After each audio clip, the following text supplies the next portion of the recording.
And now we turn to former Vice President Al Gore. The question everybody's been asking, will he enter the presidential race? He is running third in some polls of Democrats, even though he's not a candidate.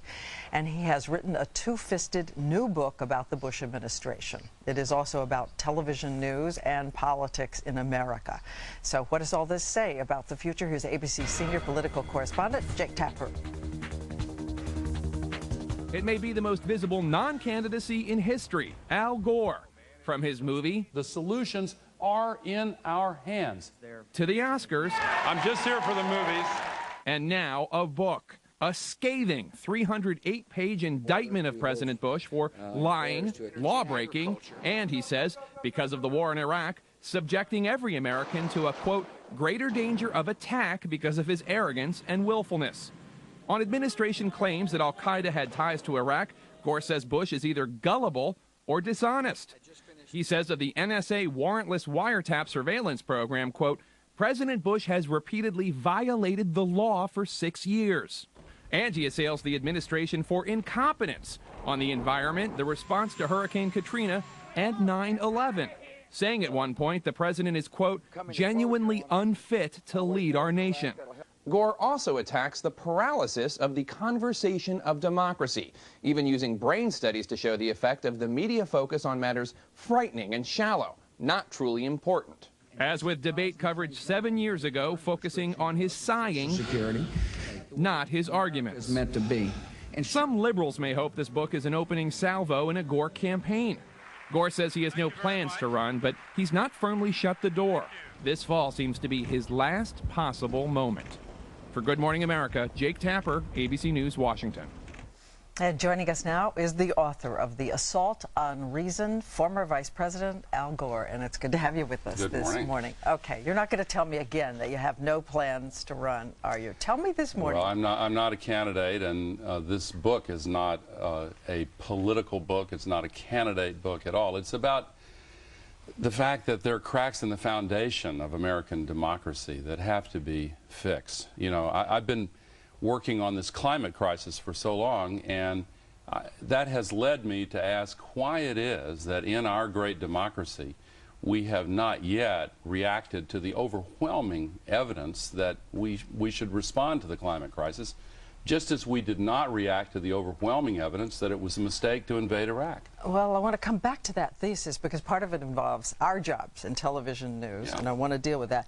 But nonetheless, Mr. Vice President, it's going to be very hard for people to read this book and say this is not a political book, because this is a book that really does go to the current administration. And my question... Just as one of many examples of how our conversation of democracy has turned toward these buzzwords and phrases, like the frame for the discussion, the logo, Campaign '08. That's not what this is about. You know, for anybody who has asked the question, has something gone wrong in our country? This book is about that. It's about what's gone wrong and how we can fix it. But you use some very strong language here, for instance, about Iraq. And you do say at one point that history will judge this invasion as not only tragic but absurd. And another point you say, if Iraq had nothing to do with 9/11, the president took us into a war he didn't have to. 3,000 Americans and countless Iraqis died unnecessarily. Are you saying in this book and this morning that Americans, 3,000 of them, died unnecessarily? See, that's the kind of buzzword approach. Is it an unnecessary death? No, those who serve our country are honored in memory, and those who are still serving are always honored. That's not the question. There is hardly anybody in America left, Diane, who doesn't believe that it was a terrible mistake to invade a country that didn't attack us. But all of the evidence necessary to make that judgment before we invaded was available, and in hindsight, all of the blue ribbon study commissions, they look back at it and they say, oh, it's really obvious we shouldn't have done this. Republicans, Democrats, now the conclusion is not really partisan. This was a mistake. But we have been making a series of really important, really big mistakes. And the question is, how can we reinvigorate the role of we the people in American democracy so that we're part of the conversation, and so that those in both parties who are part of the elected representatives, those who are supposed to be making these decisions, are listening to reason, are looking at the facts, and not brushing past them. Again, not to come back to this and fall into your thesis that the press only wants the horse race of the political campaign, but one way to back to the horse race. Back to the horse race, because you do say that the most effective way to change America is as president. There's no question. That's the most effective way. And well, it's one way. It's one way. Well, and I just wonder, when will you make a decision, and what will it be that causes you to make that decision if you're waiting and watching? Well, you know, I'm not pondering it. I'm not focused on that. I'm focused on how to solve the climate crisis. And in order to solve the climate crisis, I'm convinced that we're going to have to address these cracks in the foundation of democracy, these basic problems with the way we're approaching decision making. You remember the old book Alice in Wonderland, where the character said, first the verdict, then the trial.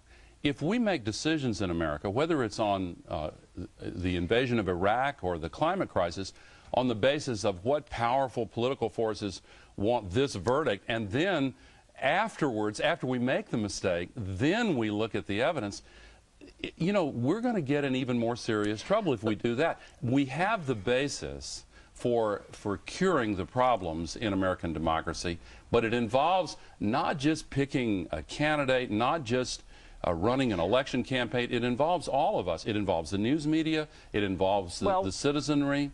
One of the things you say is that the internet, you believe, is going to make us more interactive, because in some ways you think television news is anesthetizing because you just watch it and don't interact with it. But I've got a question. I mean, you say it several times that we're losing the mental muscles that you need for a democracy. But there are those in your own party who would argue Democrats were swept into Congress. So are you saying that that was the American people with no mental muscles? No, I think that was a belated response to some of the perceived mistakes in the current administration.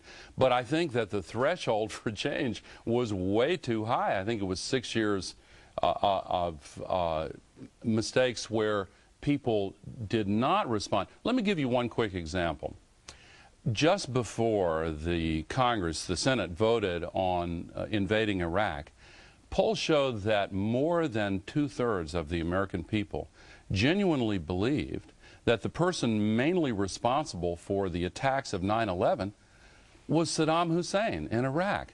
Now, that was wrong, as we now know. And you think that would have changed the political climate for going into this war? No, again, this is not about politics. I think that it would have changed. I think that if we had a full debate and a full airing of the pros and cons of the invasion that brought out the fact that Iraq had absolutely nothing to do with attacking us on 9/11, then we would have been much less likely to have these troops trapped over there now in the midst of a civil war. See, it's all the focus now is on, okay, how do we get out, and that's proper, but how do we avoid getting into another mistake like this? That's what this book addresses. And for those who want to dig deeper and ask the question, what is it that's gone wrong in the way we've been making decisions in America, that's really what this book is all about. We are going to dig deeper. In fact, we're going to come back with another piece because I really want to talk more about this thesis. But to dig not very deep, once again at my peril here. Listen to you. Listen to okay, I just want to say one more time. Donna Brazile, your former campaign manager, has said if he drops 25 to 30 pounds, he's running. Lost any weight? I think, you know, millions of Americans are in the same struggle I am on that one. But look, but listen to your questions. You know, the horse race, the cosmetic parts of this, and look, that's all understandable and natural. But while we're focused on, you know, Brittany and K-Fed and Anna Nicole Smith and all this stuff, meanwhile, very quietly, our country's been making some very serious mistakes that could be avoided if we, the people, including the news media, are involved in a full and vigorous discussion of what our choices are. Former Vice President Al Gore, going to stick around.